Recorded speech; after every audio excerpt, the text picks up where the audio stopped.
கண்கட்டு மாயம். பரஞ்சோதி படுத்த உடனே தூங்கிட்டான். ஆனாலும் நல்லா தூங்கினான்னு சொல்ல முடியாது. கெட்ட கெட்ட கனவு வந்துட்டே இருந்துச்சு. ஒரு கனவுல 5-6 புத்த பிக்ஷுக்கள் அவனை சுற்றி நிற்கிறாங்க.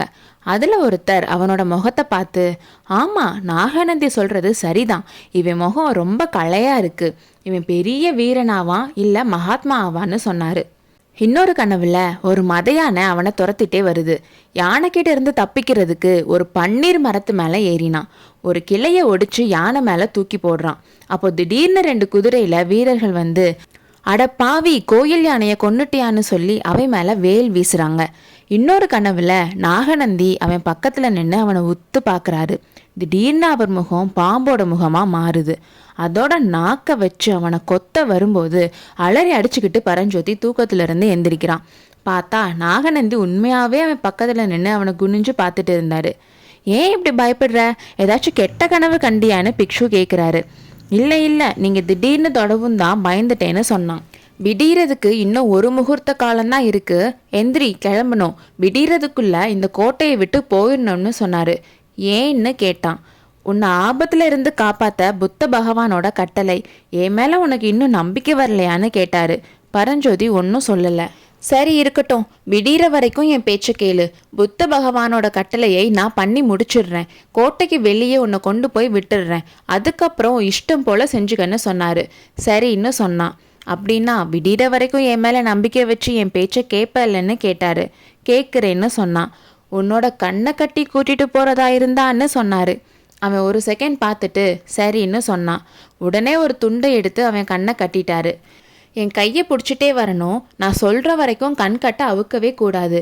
இப்போ நீ என் மேலே வைக்கிற நம்பிக்கையோட பலனை நிச்சயமாக ஒரு நாள் தெரிஞ்சுப்ப அப்படின்னு சொல்லிட்டே பரஞ்சோதியை கையை பிடிச்சிட்டு நடக்க ஆரம்பிச்சிட்டாரு. பரஞ்சோதியோட நெஞ்செல்லாம் திக்கு திக்குன்னு அடிச்சுக்குது. முதல்ல புத்த விகாரத்தோட வாசல் வழியாக வெளியே போகிற மாதிரி பரஞ்சோதிக்கு தோணுச்சு. கொஞ்ச தூரம் நடந்து போனதும் பன்னீர் பூக்களோட வாசம் வந்துச்சு.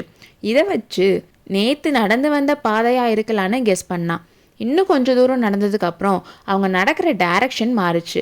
கொஞ்ச நேரத்தில் மறுபடியும் பன்னீர் பூக்களோட ஸ்மெல் வந்துச்சு. அப்போ அவனுக்கு டவுட்டே வந்துடுச்சு. நமக்கு வழி தெரியக்கூடாதுன்றதுக்காக சன்னியாசி இப்படி சுற்றி சுற்றி இழுத்தடிக்கிறார் போலன்னு நினச்சான். மறுபடியும் ஏதோ ஒரு பில்டிங்குள்ளே போகிற மாதிரி இருந்துச்சு.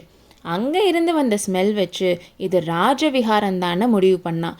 அப்புறம் இருட்டான குகைக்குள்ளே சுற்றி சுற்றி போகிற மாதிரி இருந்தது. திடீர்னு ஒரு வெளிச்சமான இடத்துக்கு வந்தாங்க. நாம் வர வேண்டிய இடத்துக்கு வந்துட்டோன்னு சொல்லிட்டே கண்கட்டை கலட்டி விட்டாரு நாகநந்தி அடிகள். அவன் கண்ணை முழிச்சு பார்த்தா அகழி முன்னாடி நின்றுட்டு இருந்தாங்க. அகழியில் ஒரு படகு இருந்துச்சு. அந்த படகுல பரஞ்சோதியை சிறையிலிருந்து காப்பாற்ற ஹெல்ப் பண்ண புத்த பிக்ஷு கூட இருந்த இன்னொரு சன்னியாசி கையில் துடுப்போட இருந்தார். 2 பேரும் படகுல ஏறிக்கிட்டாங்க. இந்த அகழியை நீந்தியே தாண்டிடலாமே, இதுக்கு எதுக்கு படகு? அகழி கோட்டையோட பாதுகாப்புக்கு தானே, எதிரிகள் வந்தால் ஈஸியாக இதை நீந்தி போயிடுவாங்கல்லன்னு கேட்டான். அங்கே பாருன்னு பிக்ஷு சொன்னார். அவர் காட்டின இடத்துல ஒரு பெரிய முதலை ஒன்று இருந்துச்சு. இந்த மாதிரி 100கணக்கான முதலைகள் இதுக்குள்ளே இருக்குது. போர் இல்லாத டைமில் கூண்டில் வச்சு வளர்த்துட்டு இருப்பாங்க. போர் நடக்க போதுன்னா அகழிக்குள்ளே போட்டுருவாங்க. நேற்று ராத்திரி போட்டிருக்கணும்னு சொன்னார். அப்போ யுத்தம் வரப்போகிறது நிஜம்தானான்னு கேட்டான். ஆமான்னு சொன்னார். படகு அகழியோட இன்னொரு கரையை அடைந்தது. அடுத்த அத்தியாயத்தில் சந்திப்போம்.